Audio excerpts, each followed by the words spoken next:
finish our first hour. But before then, we want to take a look at that survey that I hinted about earlier.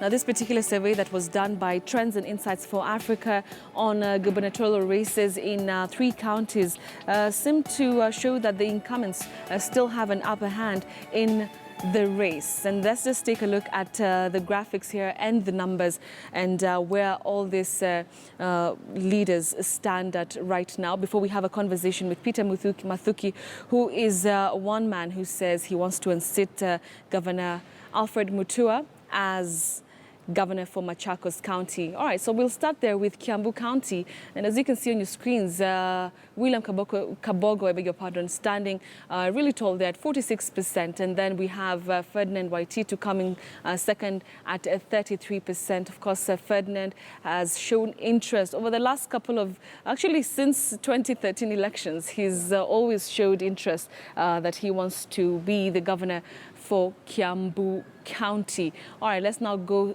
next to the other set of numbers there and taking a look at Machakos County, and we have 75% rating for Alfred Mutua, and then we also have Wavinya Ndeti at 7%. And the guest joining me right now in studio is Peter Mathuki, who stands at 1% in regards to this particular survey. And let's have a conversation around that. Thank you so much for coming. Thank you very much, Betty, for hosting me this morning. So what do you think of this survey? It says that Alfred Mutua has a 75% rating. Now, I should start by saying that, unfortunately, some of these polls that are coming before nominations, we don't know what they would want to achieve, because it is after party primaries that you know the candidates that are contesting for a certain position. Right. And therefore, coming to do some survey or before nomination, we don't know who basically he is, because political parties are still receiving nomination forms, and maybe before they declare their candidates, there could be so many. So I think it doesn't really achieve anything. And but in these candidates who've already, said or announced themselves that they were going to be running, and of course, Alfred Mutua, he is going to be on the ballot. Yeah, of course, incumbency in this particular case, because he's known to be already in the seat by the people again. And if you look at the same survey, they say Wiper, for example, in Machakos, is the most popular party. Mutua does not belong to Wiper; he belongs to another party. He calls another name, which I would say is a total contradiction. In one particular case, you say the party that is popular in this particular case is Wiper, and Wiper is why he serves as a deputy secretary general. I can assure you for free, Betty, the seat in Machakos belongs to Wiper. But is it really about the party, or is it about the person and what they're able to offer? I'm telling you, party also plays a role, because it's about what people have done, what people get associated with.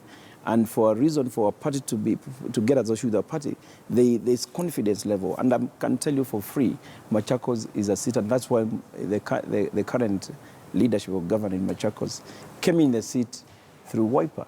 If it was not about an individual, it would have gone an independent. And that's why my question goes to still, is it really about the party, or is it about the individual and what they're able to, and their agenda for the people? And that is why we are saying, for example, if now the opinion polls go by what people have done, of course the incumbents have an advantage. And that is why we are saying, if you go and ask people who the governor is, obviously they will tell you this is so and so. And therefore they have not seen any other governor yet to see what they can be able to do. And therefore what I'm saying is that for the opinion polls, obviously being in an office, they would want to condition people that, this is the way and this is what you've been able to do. So I would say the opinion polls are not are premature, according to me.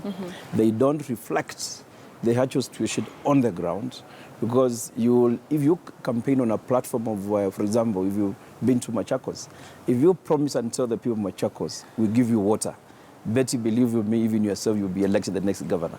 But if you don't deliver, again, what you promised, that is what the problem is. Is that the problem with Alfred Mutua? And that's I'm telling you, if you go to Machakos today, is about water. And I remember the time we put in him as a governor, and the Wiper again, I remember some of the promises that were made were about water, water, and water. If you go to Machakos today, those basic issues, they still persist. They still have a problem of water in Machakos. And people in Machakos, by the way, all that they need is basic issues: water, food security. It's not about, for example, how we would want to fashion their thinking or their psychology in terms of the polls. No, it's about basic issues. It's about food, it's about water. And that's what the problem is. If you travel to Machakos today, and I want to challenge you now, you feel, and most of people will tell you they have a problem with water. They have a problem of school fees, of jobs. And that is what the problem. It's not about how you plant your flowers along Mombasa Road, for example. According to you, what is one thing that Governor Mutua has done right? No, we must appreciate that devolution is a new concept. And obviously something that is very exciting. And the purpose of the devolution, of course, by the new constitution, was to ensure that resources and power is taken closer to the people. And obviously people are getting excited of some of these new things. They're able to access power closely. They're able to see a few things happening easily from their own county government. And obviously, a few things. Yeah, happening. And I'm telling you, if now you go down and, for example, you go to most of the counties, you realize people are able now to see some development, some activities happening easily than it used to happen before when we didn't have devolution. So you're saying it's not really about the governor, but what devolution? It's about the devolution, what the devolution has brought. And I can tell you, and that's why you see in the opinion polls, possibly, and even if at all, it's not about this, incumbency, of course, they have an advantage because they're the ones executing, implementing, they have the resources, and therefore, obviously, having this advantage. But immediately after the party primaries, people will be able now to come and say, yes, this is what you promised us. Now we'll be able about now the manifesto, about the policies. What did you promise us? Did you tell us you give us water? Do we have water? You told us you give us jobs. Do we have jobs? You told us you give us food security. Do we have problem of food? And those are basic things that definitely people will be looking through when the time comes. I'll take you back to a few months ago when, the ouster of Alfred Mutua's governor was imminent for him, but he didn't go.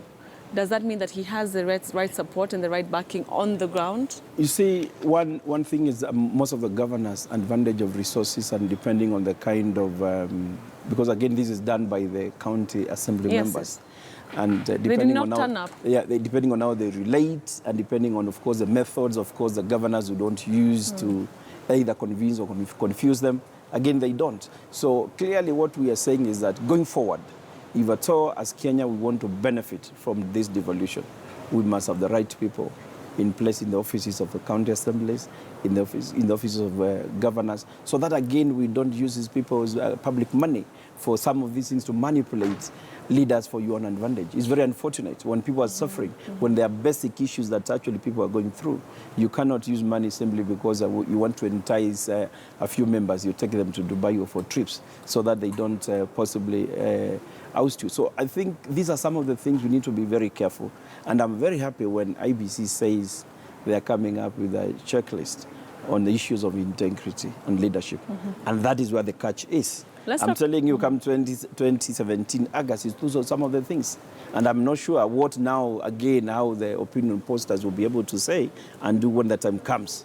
Because, again, most of those who are rating very high, you'll be surprised. Let's talk about the Devolution conference, which happened about 2 weeks ago. And one of the issues that was brought forward, and you're talking about, the governors were saying that, they had teething issues. First of all, devolution is really a new concept entirely. And therefore, some county governments were slow in making their own revenue and knowing how to disburse their revenues, in regards to the different things that needed some attention financially. Don't you think that incumbents maybe should be given a second term to kind of like now settle in, because it has been, according to them, they say that they've been trying to settle in and they've been having issues with the national government and the county government, the relationship, the disbursement of funds. So they're saying we've had so many issues, we need, a bit more time. The conference is a good idea. Of course, you must benchmark and see what are the issues, what is it that you've done and what you've not done.